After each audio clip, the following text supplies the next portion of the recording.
Hello and welcome to the Unnamed Automotive Podcast. My name is Sami Hajjasad, and with me, as always, is my good friend and fellow automotive journalist, Benjamin Hunting.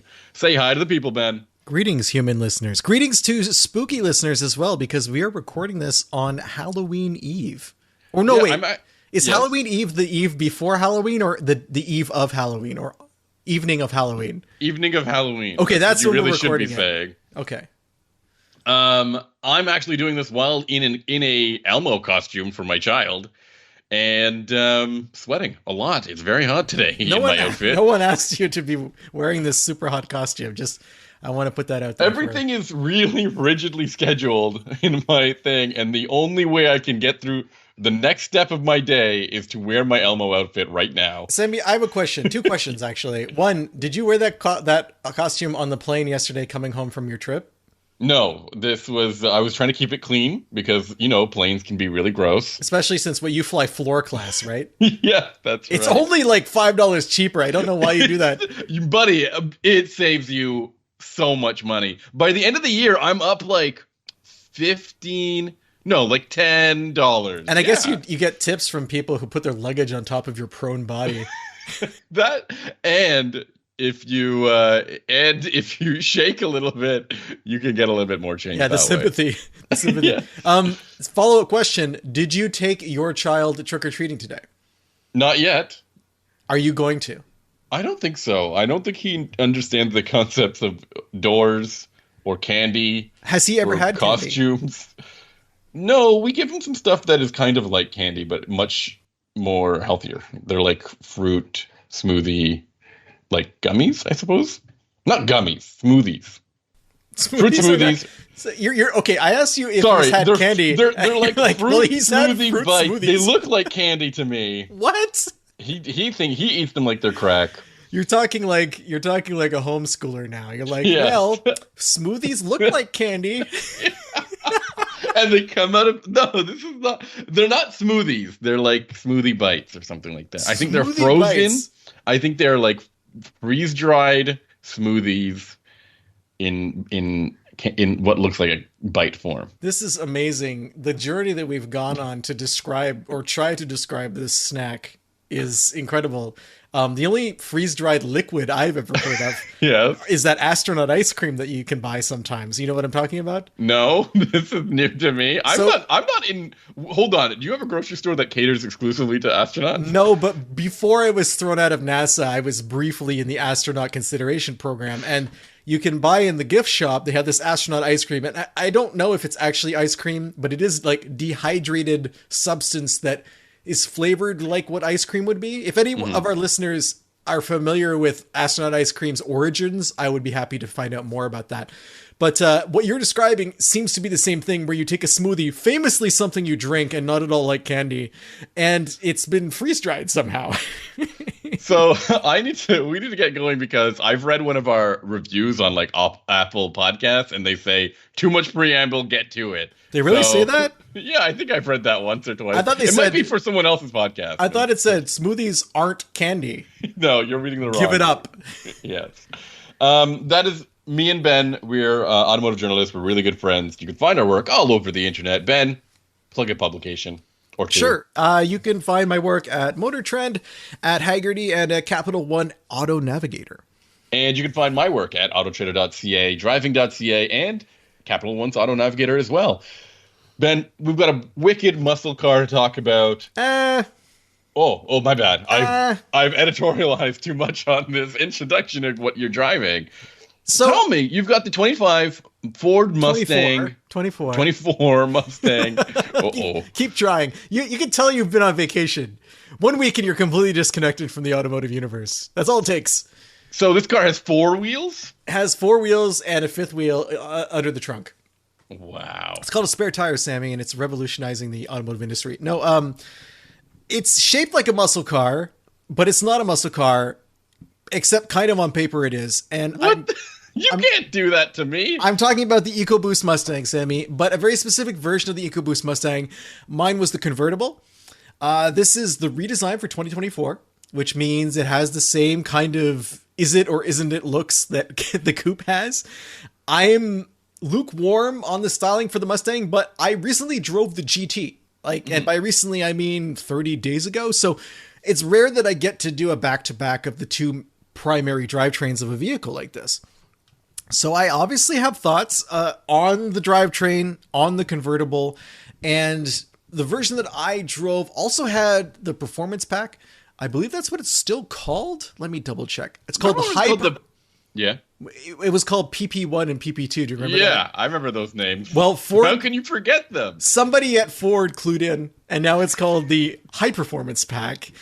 For the EcoBoost, you don't get any more horsepower. I think it used to go up to 330 from 300 or something like that. Yeah. It's 315 horsepower and 350 pound-feet of torque. But the big bonus is you get a limited slip differential, which is great. Big fan. Okay. You get a 355 gearing, so it's more aggressive in the rear. You get huge 6-piston Brembo brakes up front, which is pretty wild. You get a strut tower brace. It has one of those parking brakes that has the hydraulic actuator, so you can do drifting if you want to be on Instagram or TikTok in one of those videos that Mustangs are always in. Yeah, so we'll talk about that later. Yes. And there's also something called the last year you had to buy a handling package on top of the high performance package. Okay. And that got you it split things up. So in order to get the limited slip and the Brembos and stuff, you had to combine those things. It's way cheaper now. I think last year was $6,000 plus $2,000. So $8,000 for all of the packages. But now the high performance package is $3,400 or $3,500, I guess, if you round up. So that's pretty decent. And the way they were able to do this, according to some of the breakdowns on the equipment that I was reading, is the Magna Ride is no longer part of the high performance package, and neither is active exhaust. So, but my car had both of those as options. So that's another essentially $3,500. It is interesting to me that you can put Magna Ride and the active exhaust anyways on something like on an EcoBoost, on an EcoBoost? Yeah, on an EcoBoost. And I agree with you. I think you have to get the premium package to get Magna Ride. I think that's the other thing. And premium package is there's 2 trim levels for both the GT and the EcoBoost cars. There's regular and premium. Okay. Mine was the premium, obviously, because it had all of these features that were added. But I do want to shout out the fact that Ford has made it really easy to buy a normal Mustang or buy a performance Mustang without making you buy the V8. And I think that's something to be commended. Yeah, that's fair. I won't disagree with you on that. Now, Sammy, there's decent power from this 4-cylinder EcoBoost. It's a good motor in terms of output. Unfortunately for 2024, every single EcoBoost now comes with an automatic transmission. Oh, well, that's too bad. Is that the first non-negotiable year? That's happened? Yes, it's the first year. What does that mean? Is that 10-speed? It means the 10-speed. So, it's sad because if I was going to pair this engine with a transmission, I can't think of maybe a worse option than the 10-speed. The Ford 10-speed is notorious for shifting all the time. My father has one What do you want it to stop shifting? I want it to stop shifting maybe occasionally.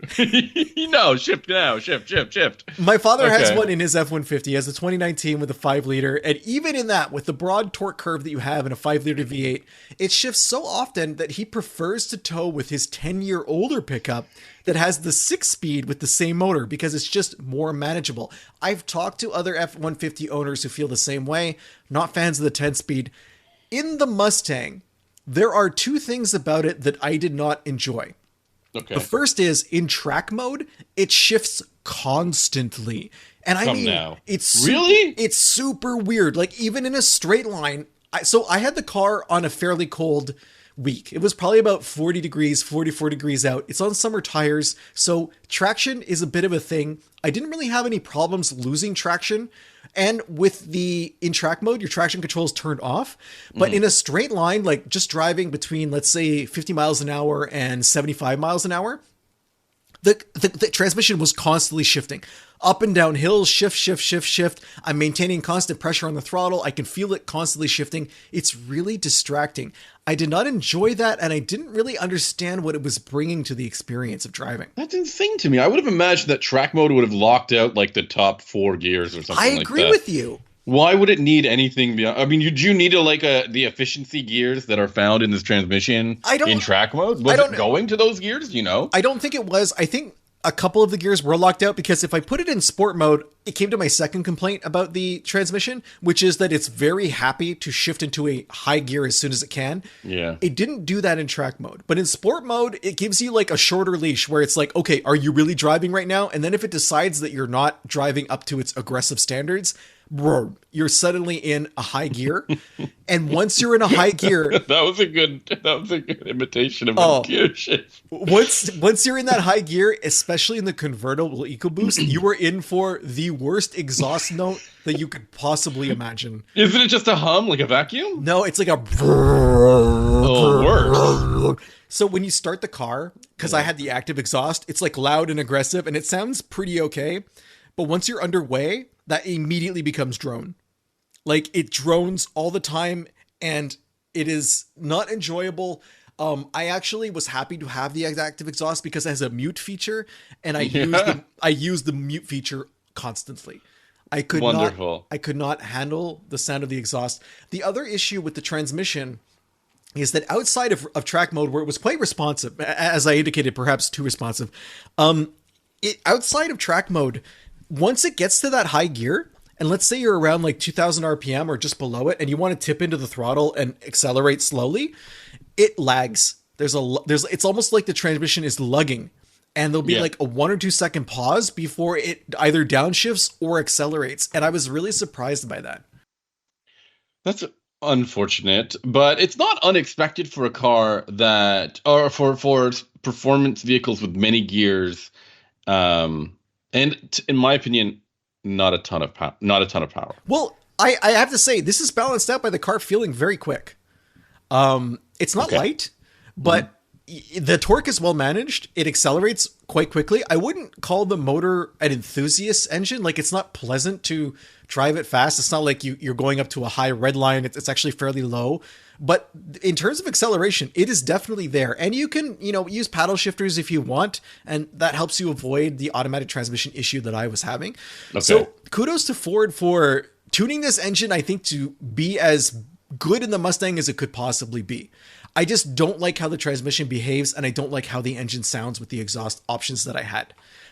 There is a huge difference between all of the MagnaRide modes, which I think is cool. You don't always see that. Sometimes the car is just stiff all the time.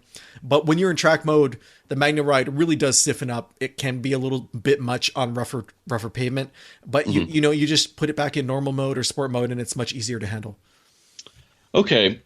We've also talked about the cabin in the new Mustangs, and that while the cabin is loaded with these 2 screens, they've actually done a few tricks to make it feel like alive, kind of. Yeah. So I did not, from what I could see inside the car, maybe I didn't investigate enough. It's possible that it has. Remember in the GT, I was talking about the ability to look at like an SVT Mustang screen or an 80s Fox body screen. I love that. I'm not sure if this car had that feature. I'm actually looking on the options list, and apparently it does. I just didn't get into it. That stuff is all still here. If you're into that, I think that is cool. Again, I would prefer a traditional gauge cluster and binnacle. I think it looks much better in a performance car. Interesting. But I think the main issue with those is glare, I think, occasionally. Not in binnacle, with the screens. I did not have glare in the screens, and it's quite surprising because it's convertible, right? Yeah. I thought this car was very easy to drive with the top down. I was really... First, I'd like to say, with the top up, it's one of the quietest convertibles I've been in a long time. Mm-hmm. I was really surprised by that. Chad and I were talking last week when you weren't here, and Chad had to step into your enormous shoes and somehow carry forward and move things. I think he did an excellent job. Yes. So we were talking about how the Silverado EV is very loud inside, and part of that has to do with the midgate. And inside the Mustang, I was expecting it to be fairly loud on the highway just because of the cloth roof. And no, it is quiet. And I was shocked. What do you think contributes to that? I think Ford just got their act together designing a top that insulates well. That's what I would think. The top itself, you twist a knob, or sorry, not a knob. There's a handle. You reach up, you twist it, and then you push a button. In like 15 seconds, it disappears. One thing I didn't like about the top, as quiet as it is, you can't use it while the vehicle's moving at all. And in 2024, I kind of have the expectation that I can be crawling in traffic and put the top up or down. That's, I think, a miss for the Mustang. That's something that they should look into. Yeah. We talked a little bit about some other some things before I made that transition about the cabin and noise. We talked about the performance. You said this car is surprisingly quick. Yes. Can you elaborate a little bit on that? So 0 to 60 in this car for a coupe is something crazy. Let me pull up the number that I saw earlier today. It is 4.5 seconds with the automatic transmission, and it runs a 13-second quarter mile. Now, you figure the convertible's a little bit heavier. You're still going to be under 5 seconds, 0 to 60. That's really fast. I mean, any way you slice it, that's faster than the 5.7-liter V8 in my Cadillac. You know, that's wild. Yeah. So, again, with less horsepower. And it's all about traction control and launch control and having an automatic transmission that can manage the power that is available. Is it fun to drive like the GT was? Not really. With the manual transmission and the V8 and the soundtrack that comes with that, it's a far more engaging car. I think this is an okay car. I think it's fine. I don't really have major complaints about it that I haven't already mentioned, like the transmission and the sound. But dynamically, I mean, it's quite sporty. It's okay. I think it's a good imitation of sportiness from a car that isn't exactly a dedicated hardcore sports car, especially considering it's a soft top, you know? I think there's a lot to like about it. It is a bit expensive. Like in Canada, an EcoBoost Premium like I had is $51,000. And then once you start putting all of the bells and whistles on it, let me pull up the spread. My car that I tested was 63,000 Canadian. And then in the United States, the pricing is a bit, 63,000 is a lot of money for a 4-cylinder Mustang. In the US, it starts in the low 40s for the convertible, but the one that I had with the options, you know, the premium trim, the high performance pack, the Magna Ride, $56,000. So, I remember, I'm going to sound like an old person here, but it wasn't that long ago where that's what you paid for like the nicest GT Mustang. Yeah. You know, that's a ton of money. And I felt like that was too much. Yeah. So question to you, Sammy, do you buy this? Sir. Do you buy this car or do you buy a Z or a 4-cylinder Supra? I think 4-cylinder Supra is out of the question. Sorry. I don't think that's the one for me. In my opinion, this is going to sound a bit out there, but personally, I think that the cars, you want the premium engine for any vehicle that I think has multiple engine choices. Okay. And the Z doesn't really have, I think it has a different tune if you get the Nismo, for example, but I don't think it's a massive. And the Nismo's automatic only. Yeah. So I think the Z, while not incredibly as satisfying to drive dynamically on a racetrack, I think. As a Mustang? Yeah. Really? Okay. I think the latest Z has been a bit as an EcoBoost Mustang. Man, I had some good times in the EcoBoost, and as you mentioned, good times. Okay. As you mentioned, it has a bunch of these gimmicky features that are so funny and unnecessary that you have no idea when you would use them. But you know, when we do like, I did the first drive of this car, and they put us on a racetrack and they let us like goof around with this drift stick setting, and they did a little autocross with us as well.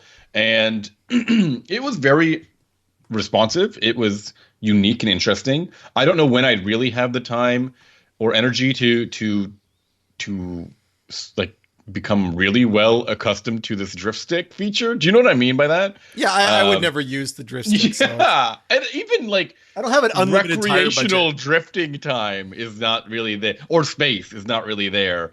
I don't really enjoy that concept of just busting a drift out in the middle of the street. But you're not really a Mustang owner, Sammy. I agree with you on that. But there's an element of so let me break it down for you. I think the Supra has really engaging handling, sometimes a bit too stiff and a little bit too sharp for my tastes, but I don't think the 4-cylinder one is the one to get. Okay. The Z is a bit of a GT with no space, so it's a bit of a weird car in that regard, in which it feels heavy.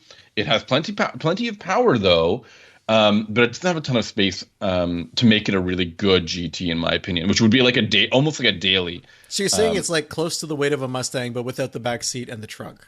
Yeah, and you don't get the option of getting a convertible version of it, like the one you tested, or even a V8 version of it, which I think is the pinnacle of this whole lineup. I think the V8 Mustang and the 6-cylinder Supra are in different classes. I think they're very good cars. You don't think that the 6-cylinder in the Z is in the same class as the Supra with the No, so for whatever it is, no, I don't think so. I Wow. think the Supra feels fantastic. Now maybe that's a little bit of nostalgia because I haven't driven the Supra in a decent time. I think maybe 2 years.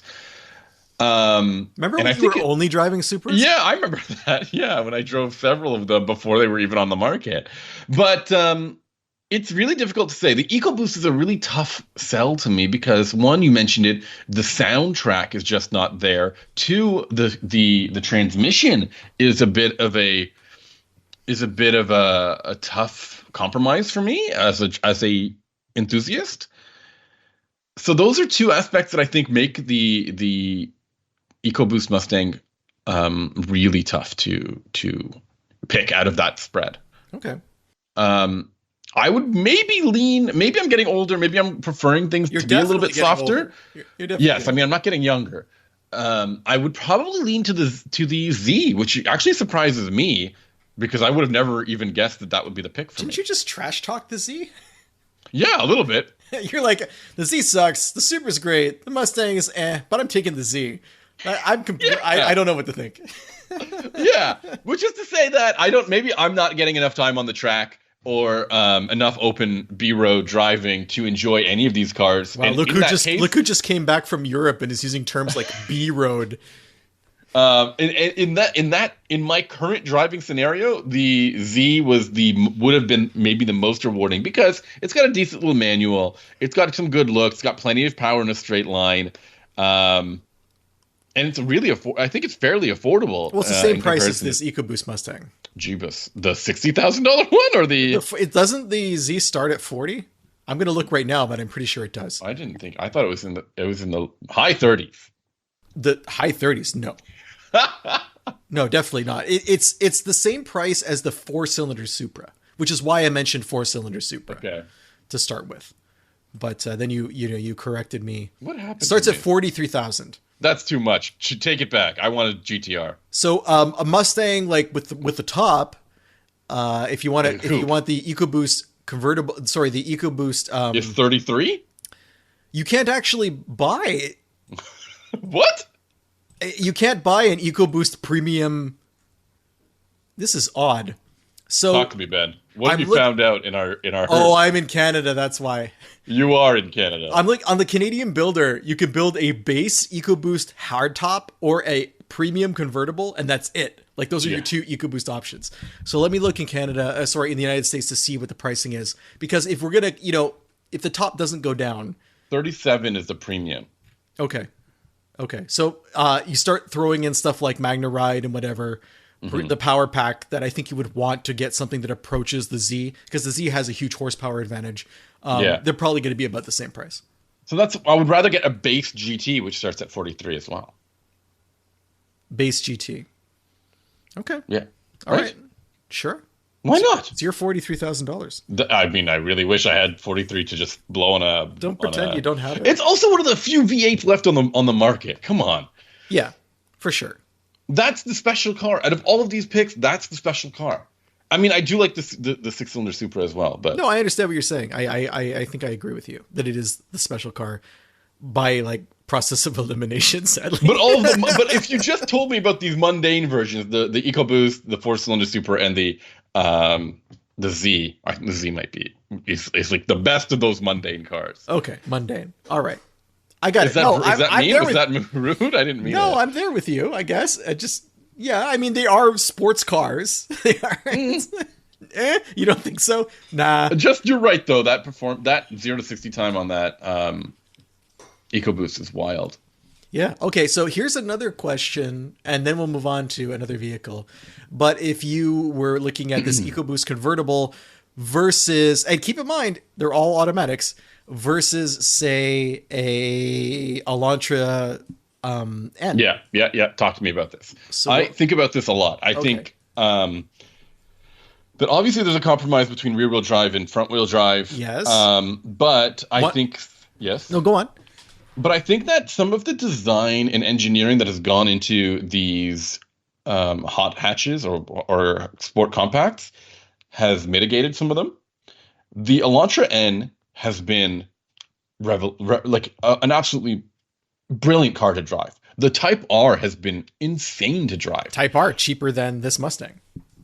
These two cars really hit me in my enthusiast heart, right? Like, it really makes me feel, and this is not just speaking from somebody who's been on the track with them, but like on the road, these things feel like you're going all out all the time, having fun. Yeah, and they are rambunctious. Yeah, they're stiff. That's my biggest complaint about them. But they also come with other usability aspects, being being four-door vehicles, having usable trunks compared to, let's say, a Supra, and being relatively fuel efficient compared to these other vehicles as well, I think. So I do think that the highest end sport compacts might have a place in my garage versus a low end EcoBoost or a low end sports car. Is that bizarre? Of all of these vehicles, to me, like MX-5 and BRZ are pinnacle, are like the peak for me. That's the right balance of performance to price, because you're not overspending on the performance and you're delivering so much of what I enjoy out of a performance car, which is the engagement and the fun, rather than just the all out speed and the treat to the senses that some of these cars can provide. All right. So speaking of treats to the senses, do you have something like that for us? No, absolutely not. I do have a vehicle. I have the Kona EV, 2024 Kona EV, which was redesigned for the 24 model year. You've driven it, I think, half a year ago, and I'm back in it just to talk about these affordable EVs that were being served, which are, you heard me complain last time about the Volvo EX30, which I found to be, in Canada, too expensive, and in general have lacking a lot of usability features. Like, it had no buttons, it was all screen. It was this very bizarre experience that seemed compromised. And I don't know if that compromise was there because of price, because of design, because of something.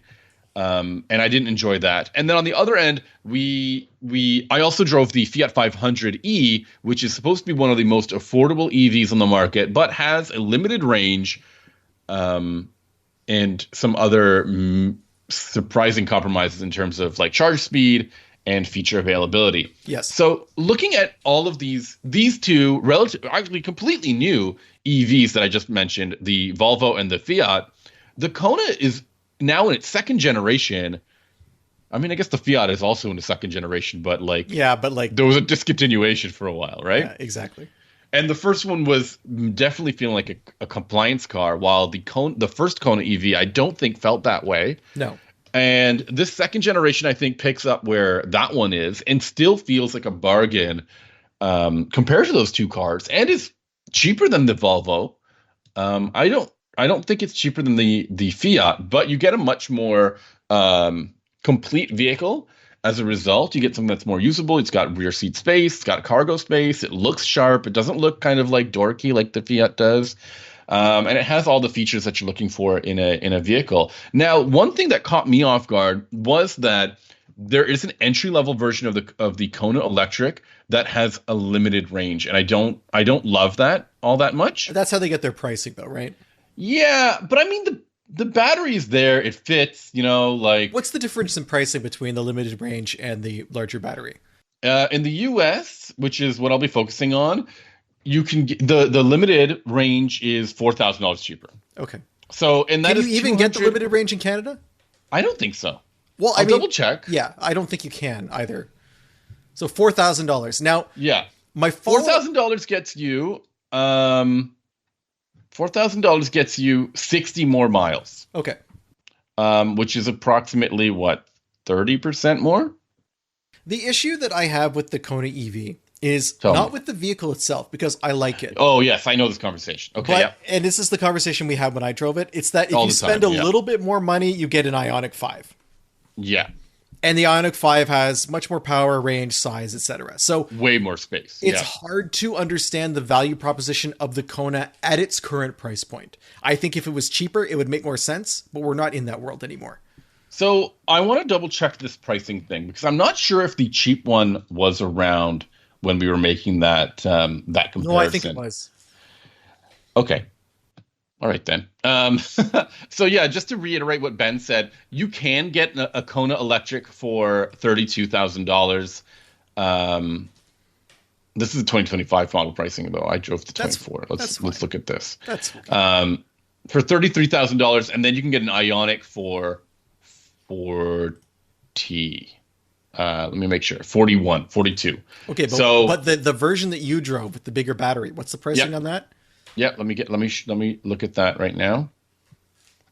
I had one of the top of the range ones, 41,000. So that's literally $1,000 cheaper than the cheapest Ioniq. Yeah, so that's. And then this car, of course, doesn't have all-wheel drive. It's a front-wheel drive vehicle. Neither does the cheapest Ioniq, though. Yeah, but that's rear-wheel drive, right? Yeah. So I feel like it's a bit confusing. Right, I can understand that. I think that in this case, the fully loaded models don't make sense. Mainly because of the argument you just made, which is totally reasonable. I think that's true. But I think that if you have a very strict budget, that SEL version of the Kona, which is 37,000, is pretty good and gets you 260 miles of range. I found it to be very, very consistently close, if not better than that range in my own experience. And I can't knock it, because I've driven some other cheap EVs that were compromised, like truly compromised. Now, the question that we have to ask, and we do this with all affordable EVs, is it better than a Bolt? Okay. So that's a tough question, because Bolt pricing wouldn't work today, right? What does that mean?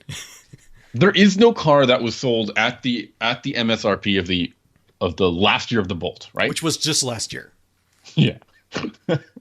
Which is was it $27,000? Yeah, something like that. Under 30 is basically the threshold that I'm saying. Now, I think that the Kona EV has slightly more range, but not a lot more. Mm-hmm.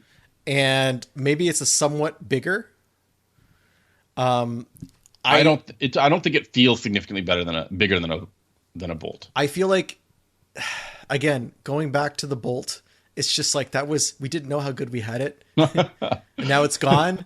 And everything, and we want it back. Everything pales in comparison. You know? Believe it or not, the 2022 Chevrolet Bolt EV had 259 miles of range, so here we go. 1 mile less than the range-topping version of the Kona EV. Sammy, we once lived in a world where the Bolt was really great. But it says, I'm looking at the the EPA site for this. Okay. And they said the MSRP of it was 31 to 34,000.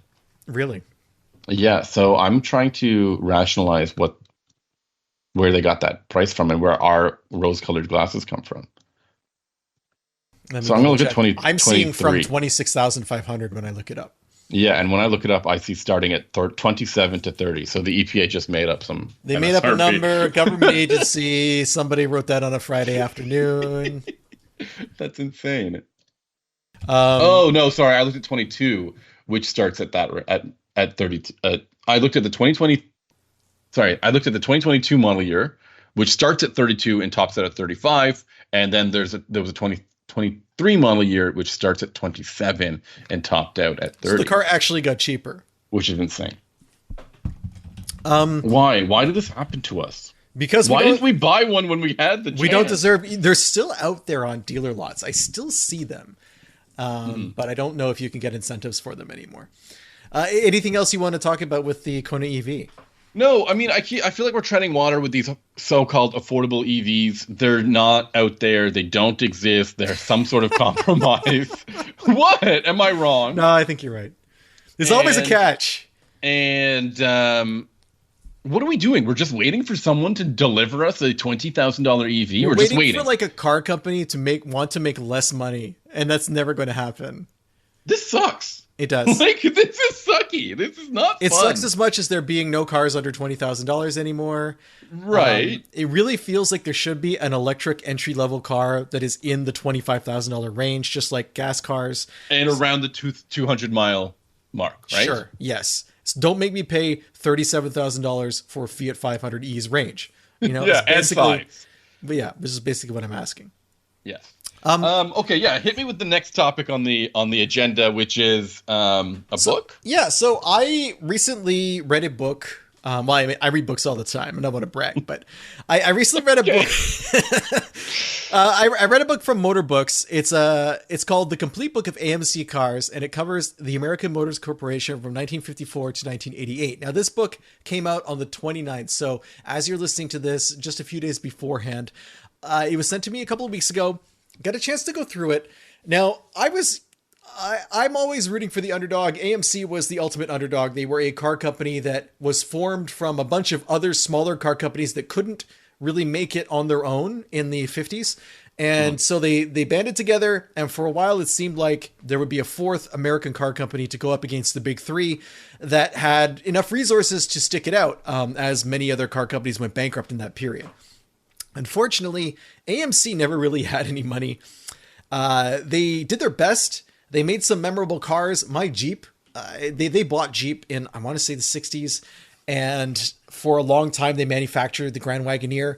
And they came up with, the Cherokee. The unibody Cherokee was an AMC design under Jeep design under AMC's ownership.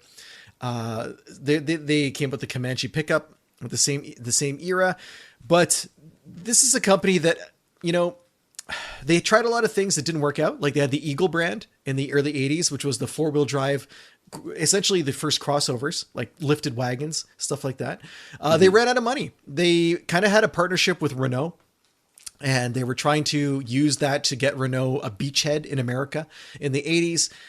So they could have dealerships and ultimately sell their own cars. It didn't work out, and Chrysler bought them in 87, basically disbanded the company, kept Jeep, kept Eagle, and moved forward. I was primarily interested in this book because I thought they would talk more about how things went with Jeep, how that whole situation unfolded. Yeah. There is not a lot about that, but what there is in this book that I think people will like is a lot about how the company came together at the beginning, how it was founded, what the market forces were that created this moment where these car companies basically looked at each other and said, well, if we don't get in the same lifeboat, we're all going to be drowning, Yeah. I was intrigued by that. There's also a ton of photos in here. I know it sounds weird to say, oh, photos are great. The internet is full of photos. The thing is, if you're looking for like obscure car photos, the internet is not good. Unless it's been scanned, stuff from the past is hard to find online. So a book like this, which was written by Patrick R. Foster and Tom Glatch, it's filled with stuff like from archives of the company, from motorsports, of the era. Like there's a lot of really cool stuff about AMC's racing programs that are in here. And that's not something you're going to easily find online. No, that's a really underspoken or little talked thing, I think, about AMC at all. Yeah. Most people, when they talk about AMC, will talk to you about either all the like goofy little cars that they had. I think they also had a really impressive muscle car program. What is the name of that car? Javelin? Well, yeah, they had the Javelin and the AMX, which was like a shortened Javelin, basically. They were running that in, I believe, Trans Am Racing, and that's really cool. And trying to find details about that, it's not always easy. There also, there's stuff about the development of the Pacer, which is kind of an iconic Malaise era car these days. And you were mentioning the cute cars like the Metropolitan, that's in here too. They even race the Matador in NASCAR. And like, you're not going to know that unless you're a hardcore NASCAR fan. So finding out that kind of stuff in a book like this is cool. The book sells for $50. It's not cheap. But it is 200 pages, and they say 300 images. I didn't count them, but I'm going to trust them. You can get it pretty much everywhere. Again, it's called The Complete Book of AMC Cars, and it's published by Motor Books, written by Patrick R. Foster and Tom Glatch. If you are a hardcore AMC fan, I think this is a book you'll enjoy. If you're more casual, I'm not sure you'll get as much out of it, but it is interesting in terms of how it documents, especially the early parts of the company. Is there anything that to you, any era of AMC that really appeals to you more than the other? I know you say, like, I think you really dig the Jeep. Their Jeep kind of. It's cool to talk. It's right? Cool to talk about like how the Cherokee came to be, but that's also a really dark period for AMC. Like they were. I said they never had any money, right? But in the 80s, they were completely out of cash. I mean, the Grand Wagoneer that I have was built essentially from 63 to 91 with no real changes. Right. Like, the body is the same. They changed the grills, they changed interiors, and they occasionally changed the motors, but not very often. For them to come up with like a unibody SUV like the Cherokee was a huge deal. That's an interesting part of the story. I also like the Trans Am racing that I mentioned, and you said the muscle cars, so stuff like the Rebel and the SC Rambler, stuff like that. It's cool to check out. Cool. But yeah, again, I think there's a lot of things in the AMC like umbrella that led us to things that we're at today. I think like. What is the car? They have like a car that's called the Eagle, I think. Yeah, I mentioned it earlier. They're the first crossovers, which is essentially the first crossover, exactly. And then friend of the podcast, Elle has one of those. Yes, I can't remember the exact model, but she's just got it back on the road. It's been sitting for a couple of years with some transmission issues. So you don't see them very often because Malaise cars tended not to deal well with rust. Yeah, and the Eagle is definitely one of those. It's like this. There's all these like weird little cars that kind of like, if they had a little bit more money, would we still know them today, right? Like, or is this mismanagement throughout the whole process? It's right? mismanagement, like even past the point where AMC was bought by Chrysler. Like the Eagle brand continued forward, right? But they didn't really know what to do with it, and you kind of split under the sense where you had. I believe they were trying to sell Eagles in Europe as Chryslers. Like we had the Eagle Vision here when they had the Intrepid, the Concorde, and all of that stuff in the 90s. I completely forgot about these Eagles. I remember. Don't you remember wanting an Eagle Talon growing up? So this is where I'm going. In the 90s. This is where I'm going with this. The Eagle division, it kind of split up where you had part of it was Chrysler. You had these large sedans. You had the Eagle Vision, which is maybe a little more advanced. I think it was all-wheel drive. Not totally sure. Then you had the Eagle Talon, which was a DSM car. Diamond Star Motors. It was a rebadged Mitsubishi. Not so much rebadged, but they were built at the same plant.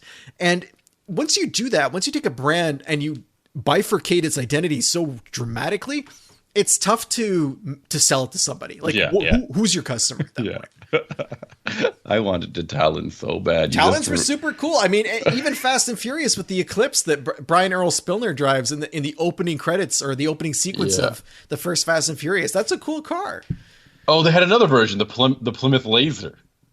Yeah, there was the Plymouth Laser. There was the Dodge Charger, which I think was built. That might have been an L platform car. I know Derek would know more than that, more than me about that. But there were a bunch of those cars that use that same kind of turbocharged front wheel drive platform. I don't think you could get an all wheel drive Laser. Again, I could be wrong about that. I think the Eclipse and the Eagle were the only ones to offer that.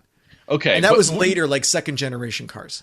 We're on the topic of Chrysler, and now the company's known as Stellantis. They've been in the news lately about being in a dark place. Yeah, well, I mean, financially. When are they not? I guess so. Chrysler's history moves from one dark place to another. Yeah, I suppose. It's very curious to me because to me, they have two of the most well-recognized brands in North America and maybe even the world in terms of Jeep. Jeep is well known, and even I've been, I told you I took a trip to Europe, and when I was on my way there, before I was on my way there, I was looking at maybe some things I could do while I'm there, in terms of content creation or writing a story or a review. And I learned that they have a new EV called the Avenger that has been relatively popular for a product, and is the first Jeep electric vehicle. And is totally different than what we'll be getting. Yes. What did I say? The Jeep vehicle. Sorry, Jeep electric vehicle. And has been, a bit of a sales success over there. And I think it's won a couple of critical awards. So I was very, when I hear that Stellantis is struggling next to the headline that says Jeep Avenger is Europe Car of the Year or something like that, I go, what are they doing? Like, what's going on? So I think it boils down to this. You have a brand that has many sub-brands, and those sub-brands have kind of withered on the vine. We have Chrysler, which sells 2 minivans, and that's pretty much it. You have Dodge, which sells the Durango, a very old platform that hasn't been updated in quite a while. It sells the Hornet, which has not really taken off. And it's not competitive or too expensive or something along those lines. And what's the third Dodge? Oh, the upcoming electric vehicles that haven't arrived. Charger Daytona or Chargers. Yes. So you have those two brands that I think are really on life support. And then you have Ram and Jeep, which in North America do quite well, Ram especially. Ram can sell last generation products alongside new generation versions. Now, the reason we're talking about this, and we've talked about this in the past, but the reason we're bringing this up specifically is because I saw a comment online from a fellow journalist, Eric Tritko, and he said what the only path he sees for survival for Stellantis is all the brands go away except for Ram and Jeep, which are bought by Honda and absorbed into that company. Sammy, what do you think of that proposal? That to me is a left field suggestion. Okay. But I really like Eric. I think he's a really knowledgeable guy, and he knows his way around the industry, and what could work and what couldn't. I don't know if that could work.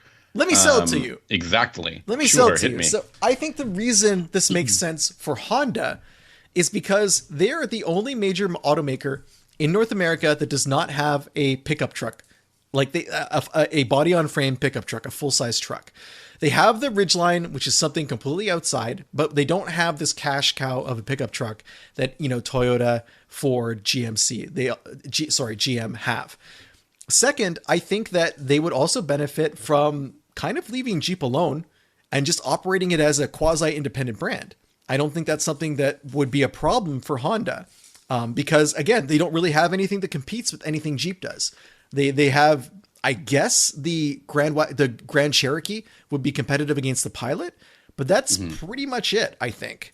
But going back to the pickup truck thing, if you're Honda, and let's say you do want to, Honda is a company that has never had a body-on-frame truck in North America and has never had a V8, period. Ram doesn't have V8s anymore, but if you look at the Honda drivetrain catalog, they don't really have any engines that would fit into a full-size pickup and give it competitive levels of power. So when you buy Ram, you not only get a body-on-frame design, but you get the drivetrains you need to be competitive, and you also get the plants to build these vehicles in, which really reduces your capital investment. So I think that would be appealing for Honda if they decided that, like Toyota, they wanted to play in that area. They don't have to go to San Antonio and build a new plant like Toyota did. They can just inherit what Ram has. Do you think that's crazy? That is a bit crazy, but that is necessary for them to really attack and succeed in this segment. If that's something they want to do. Exactly. That's where I was going with this. I'm not sure that's something they really are invested into. They should be. Sure. Why not? What do you give the chances of this happening? I don't give it I give it a 30%, 25% because maybe Jeep, chance. Ram gives Honda North America, right? Profits in North America, which they already have, but more profits in North America. And Jeep gives them an international brand, as you pointed out, does well overseas. It's a badge everyone knows, and Honda can operate that wherever they want. So I think that's like the dual appeal. I think that those are the most valuable parts of Stellantis. Now, the other question is, what happens to Fiat? What happens to Alfa Romeo? Are these companies is Stellantis going to cleave itself in half? Fiat becomes its own thing again? Or does Fiat just sunset itself? Like, what is the end game there? I don't know the answer to that. Yeah, I don't know. I mean, I don't know any answers, but this is all hype, just spitballing. Yeah, it's really creative. I'll say that. And we're no strangers to some creative thinking on the podcast. You love creativity. But we do. We really do. But I don't know. I would have to see it to believe it. That sounds wild to me. And I didn't know that. I don't know if Honda wants to be at that level of or offer that kind of product for the North American market. They dominate in other segments. So I don't know. Sami, if Honda executives want to reach out to us and pick our brains. Yeah, about whether or not this is a good purchase. How could they do that? They could easily head on over to our website, unnamedautomotivepodcast.com. That's you. I don't know how often they use web browsers, but you enter that URL. Honda's a browser-less organization? I don't know who's making these decisions and what they know about how things get done. Fair point. Head on over to our website, unnamedautomotivepodcast.com. There's a contact form there. You just fill that out, and your comment lands in our inbox. And then me and Ben talk about it. We can keep it fairly, We will not be signing any NDAs, Honda. I'm sorry. We won't? No. I've signed so many NDAs. Yeah, I don't know what you're talking about. Look at your life is in disarray. How could you do this to me? We can talk about it. We can bring it up on the podcast, or, if you just want to have a chat with us, that's cool with us too. You can also reach out to us on social media. You can find Ben on Instagram. He's at Hunting Benjamin. You can also find me on Instagram. I'm at Hunting. I love the suspense. I'm at Sami_ha, like you're laughing. We're also on Threads, which I don't know if I'm not on Threads. You're not on Threads? I thought anyone who's on Instagram is on Threads. Well, I'm on Threads. Threads is garbage. Are you on Blue Sky or something? Yeah, is that what it's called? Butterfly? The Butterfly Blue Sky. one? Maybe I'm on Butterfly too, but I'm definitely on Blue Sky. Hunting Benjamin there as well. Okay. You can also email us the old-fashioned way. It's benjamin@benjaminhunting.com. And please like, subscribe, review, do all that stuff. But, tell your friends about the podcast when more people are listening, new people are listening. And thank you for listening. And that's right. Sami, give these people a reason to listen again next week. I've got a minivan. It's a hybrid. It's the Kia Carnival. Okay, that's exciting. I have got an electric vehicle. It's the Chevy Blazer. The Blazer RS. I can't wait to hear this. I've been trying to drive this car for months, and it's finally drivable. Let's put it that way. Okay, great. All right. All right. See you, everyone. Thank you for listening. Bye. Bye.